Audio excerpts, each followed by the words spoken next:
네, 여러분 안녕하세요. 이번에 밤코딩이란 유튜브 채널로 처음으로 노드.js 강의 시리즈를 만들게 됐어요. 이 시리즈는 총 13편으로 나뉘게 되고요. 이 강의를 통해서 여러분과 함께 노드.js의 기초와 응용을 살펴보도록 하겠습니다. 자, 노드.js 언어를 먼저 설명하고 싶은데요. 노드.js는 현재 전성기를 달리고 있는 유명한 서버 프로그래밍 언어입니다. 자바스크립트 문법에 배우기 쉬운 언어여서 여러 커뮤니티에서 사랑받고 있는 언어죠. 노드를 배우면 자바스크립트는 배우는 거라 같아서 여러모로 도움이 될 거라고 믿습니다. 자, 일단 노드.js를 제일 쉽게 접할 수 있는 방법은 그 공식 웹사이트에 가서 그냥 설명을 한번 읽어보는 건데, 설명은 이렇게 나와 있습니다. 노드.js는 구글 크롬의 VA 자바스크립트 엔진 위에 만들어진 자바스크립트 런타임이고, 이 언어는 특별하게 이벤트 기반 그리고 non-blocking IO 모드를 써서 효율적이고 가벼운 언어입니다. 이렇게 나와 있는데요. 여기서 중요한 거는 노드.js는 결국 자바스크립트고 이벤트를 쓰고 non-blocking IO 이걸 쓴다는 거죠. 이 이벤트와 non-blocking IO가 생소하실 수 있어요. 왜냐면 우리가 이제 많이 배운 언어, 예를 들어서 C나 파이썬에서는 이 개념이 약간 생소하거든요. 많이 안 쓰니까. 그래서 이제 처음에 배우실 때 이제 당황하실 수는 있지만, 저희가 이제 코딩 하다 보면 이거를 억수로 많이 하게 될 테니까 전혀 걱정 안 하셔도 됩니다. 이번 강의에서는 코딩은 저희가 안 할 텐데요. 그 이유는 일단 노드.js가 뭐 하는 언어인지 일단 이걸 좀 보는 게 도움이 될 것 같아서 일단 애니메이션을 한번 보도록 하겠습니다. 현재 이제 보이는 이 둥그런 박스가 노드.js의 백엔드라고 생각하시면 되고요. 그 안에 크게 두 가지가 존재하는데, 하나는 이 이벤트 큐라는 거고 하나는 스레드 풀이라는 겁니다. 스레드 풀은 CPU 안에 고르게 분포될 스레드가 재활용되는 곳이고, 이벤트 큐는 어떤 비동기 함수가 역할을 마친 후에 돌릴 콜백 함수를 순서가 될 때까지 대기시켜주는 곳입니다. 자, 이제 옆에 보이는 이 비동기 함수를 한번 설명해 볼 텐데요. 이거는 예를 들어서 이 체크 아이디라는 함수는 이 첫 번째 매개변수로 들어온 스트링을 어떤 데이터베이스와 비교를 해서 이게 데이터베이스 안에 중복 검사를 해서 중복이 있는지 없는지 나타내는 함수라고 저희가 가정을 합시다. 그러면 이제 그 두 번째 매개변수에 보통 콜백 함수가 들어가는데, 비동기 함수를 많이 짜게 되면 보통 이제 마지막이나 혹은 중간에 이렇게 콜백 함수가 들어가게 됩니다. 비동기 함수는 동기 함수와 다르게 리턴하는 값이 없고요. 어떤 결과값을 처리하고 이제 그 결과값을 이용해서 나머지 프로세싱을 하고 싶을 때 그 값을 콜백 함수의 매개변수 혹은 리턴할 값이 없고 그냥 어떤 결과를 나타내고 싶다 했을 때 매개변수 없이도 콜백 함수를 이렇게 디클레어 해주는 거죠. 이 콜백 함수 안에는 이제 매개변수가 하나 있는데, 이 dup이라는 매개변수, 이걸 duplicate을 간소화시킨 건데요. 예를 들어서 이 함수는 밥이라는 스트링에 대해서 중복 검사를 했을 때 dup이 true면, 그러니까 중복이 있었으면 참의 값을 가지고 이제 fail, 실패를 응답하고, 만약에 거짓이면 중복이 없는 거니까 이제 클라이언트에게 성공이라고 이제 응답을 보내겠죠. 대충 이런 함수고요. 이제 이게 노드 백엔드에서 어떻게 돌아가냐면, 일단 스레드 풀의 스레드 하나에 이 함수의 역할이 이제 분담됩니다. 이제 어떤 스레드가 체크 아이디라는 함수를 밥에 대한 스트링을 가지고 이제 처리를 하겠죠. 그 처리를 하고 나서 예를 들어서 이제 중복 검사했는데 거짓의 값이 나왔다. 즉 이 밥이란 스트링은 중복이 없다, 쓸 수 있다, 이렇게 결과가 나왔으면 이제 콜백 함수 안에 그 false, 그 거짓이라는 결과 값을 가지게 하고, 그리고 이 콜백 함수를 이벤트 큐 안에 이벤트로 넣습니다. 큐는 여러분이 다 알다시피 먼저 들어오는 것이 먼저 나가는 형식이기 때문에 이 이후에 처리될 콜백 함수들은 이 이벤트 뒤에 이제 잇따르겠죠. 이제 이 콜백 함수가 실행될 시간이 되면 그 아까 불러왔던 그 매개변수를 가지고 코드를 돌립니다. 현재 콜백 함수는 일단 그 매개변수가 거짓의 값을 가지고 있기 때문에 클라이언트한테는 성공이라고 응답을 하겠죠. 이렇게. 자, 이렇게 해서 요청이 하나 왔을 때의 상황을 살펴봤는데요. 만약에 요청이 여러 군데에서 동시에 5개가 들어왔다. 매우 가능한 일이거든요. 왜냐하면 이제 서버를 만들다 보면 이제 유명한 서버를 만들면, 유명한 서비스 만들어서 서버를 만들면 이제 리퀘스트가 1초에 몇천 개, 몇만 개, 혹은 몇억 개, 그 정도가 또 이제 나올 수 있는 상황이기 때문에 이런 것도 충분히 대비해 둬야 하죠.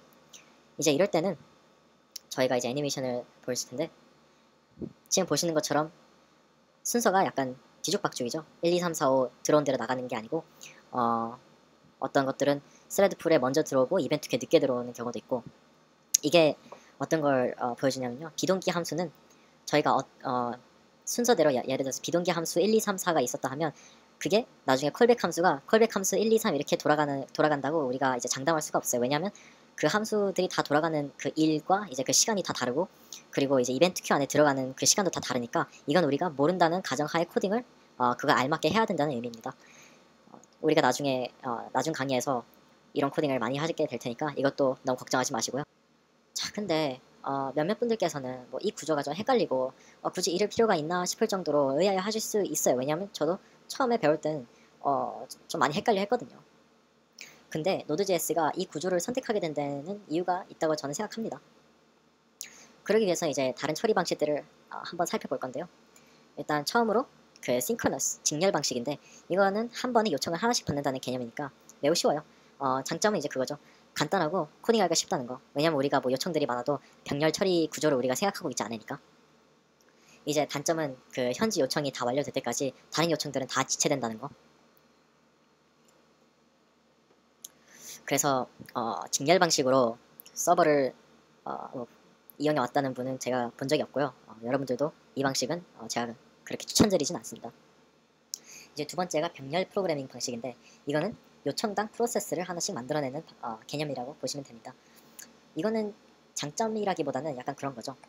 C를 좀 많이 해본 분들이라면 좀 익숙한 병렬 프로그래밍 방식이죠. 뭐 fork join 이런 거 해보셨으면 이해가 빨리 되실 텐데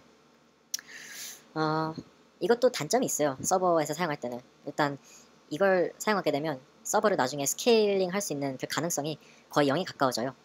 이게 무슨 의미냐면 그 식당에서 우리가 그 주문을 이제 받잖아요. 웨이터한테 이제 어떤 음식을 먹고 싶다 이렇게 주문을 받는데 병렬 프로그래밍 방식은 뭐냐면 이 웨이터가 그 식당의 주방에 가지 않고 어디 다른 데 가서 주방을 새로 만들어서 주방장도 새로 영입하고 그 주방장한테 그 메뉴를 그 주문을 이제 만들어 달라는 방식이에요.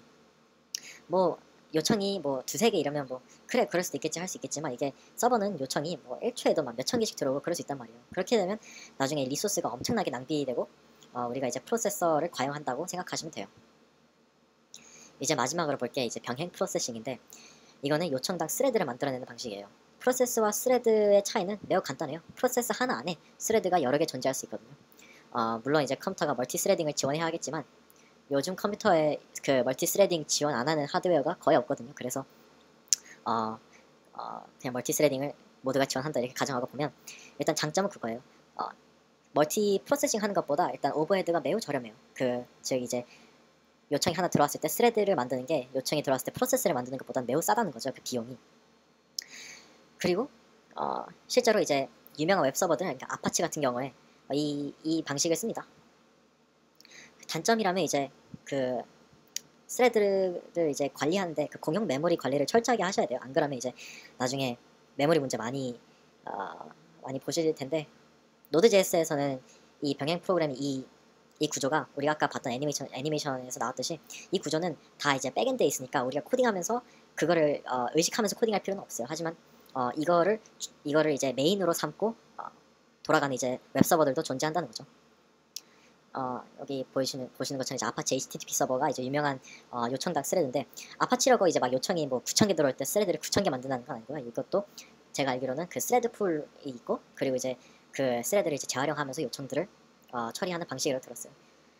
하지만 이제 뭐 그게 아닐 경우에 만약에 뭐 클라이언트가 너무 많다, 요청이 뭐 너무 많이 들어온다 했을 때 정말 요청당 스레드를 이렇게 쓰면 이제 그것도 어느 수준까지는 이제 병행 프로그램이 좀 저렴하지만 만약에 요청이 너무 많아지면 멀티 스레딩이라 해도 뭐 나중에 과부하가 걸리고 그럴 수 있어요. 충분히. 자, 이거는 누가 만들어낸 말은 아닌데 제가 그냥 이제 아는 사람들한테 Node.js가 뭐 하는 언어냐 이러면 저는 그냥 싱글 스레드 병렬 방식을 사용하는 언어라고 이제 제가 주로 설명을 합니다. 이게 무슨 뜻이냐면 그 Node.js는 여러분들이 쓴 코드를 돌릴 때 싱글 스레드 프로세서로 돌아갑니다. 고로 이제 여러분의 짠 코드는 한 줄 한 줄 직렬로 처리되는데 그 이제 한 줄 한 줄 읽다가 만약에 이제 네트워크나 아니면 데이터베이스 연결이나 아니면 그 파일 시스템 제어에 관련된 비동기 함수를 접근했을 때 그때 이제 우리가 아까 애니메이션에서 봤던 그 non-blocking IO와 이벤트 모드를 통해서 그 스레드 풀로 돌리고 이게 그 CPU 안에 이제 고르게 분포되니까 이제 우리가 병렬 효과를 구현할 수 있다 이렇게 얘기를 하는 거예요. 그래서 이제 제가 생각할 때 Node.js의 매력은 뭐 자바스크립트도 자바스크립트지만 일단 빠르게 스케일이 잘 되는 프로그래밍 언어예요. 저는 그래서 이거를 매우 편리하게 잘 쓰고 있고요. 여러분들도 나중에 코딩할 때 이 이득을 잘 챙겨서 사용하시면 된다고 보시면 됩니다. 이거는 어떤 유명한 프로그래머가 Node.js를 설명할 때 했던 말씀이라고 합니다. Everything runs in parallel except your code. 즉 네 코드 빼고 다 병렬로 돌아가 이런 말씀이신데 저는 노드.js를 언제 처음 배웠냐면 그 어느 날 여름방학 때 그냥 강남에서 있다가 뭐 시간이 남길래 교보문고에 가서 책을 하나 찍었어요. 제가 공대다 보니까 뭐 소설책을 볼 일은 없고 이제 그냥 코딩하는 그쪽 가서 이제 코딩책을 하나 뽑았는데 그게 노드.js더라고요. 그래서 이제 몇 분 동안 그 책을 보다가 이제 관심이 있어서 그 책을 사고 이제 나중에 집 와서 더 공부하고 그랬는데 제가 나중에 이걸 공부하다가 이 말을 딱 봤을 때 그때 이제 딱 이해가 되면서 저는 아주 멘탈이 산산조각 났죠.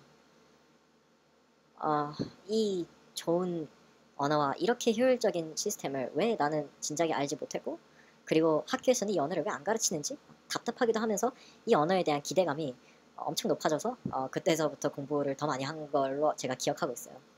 실제로 저희 학교에서는 그 재학생들이 어느 분야의 수준급 지식이 있으면 인터뷰를 통해서 본인이 수업을 가르칠 수 있는 그런 제도가 있어요. 그래서 제가 거기에 지원을 해서 제가 2학기 동안 저희 학교에서 노드.js 미니 강의를 했어요. 수업에 한 30명 정도 있었고 그리고 반응이 꽤 좋았어요. 왜냐하면 이제 이 수업을 제가 가르치는데 공대 학생들뿐만 아니라 코딩을 배우고 싶어하는 이제 문과 학생들도 몇 명 있었거든요. 그래서 제가 이렇게 딱 설명을 해주고 이제 나중에 서버 만드는 거 이렇게 짚어가고 하니까 반응이 좋았어요. 그래서 이 강의도 그 제가 2학기 동안 쌓은 내공으로 준비한 수업이니까 여러분들도 이제 안심하고 잘 들으시면 됩니다. 오늘 강의는 여기까지 하고요. 그리고 다음 강의서부터 자바스크립트의 이제 기초와 노드.js를 쓰는데 필요한 그 기본 문법을 한번 알아보도록 하겠습니다. 그럼 저는 이만.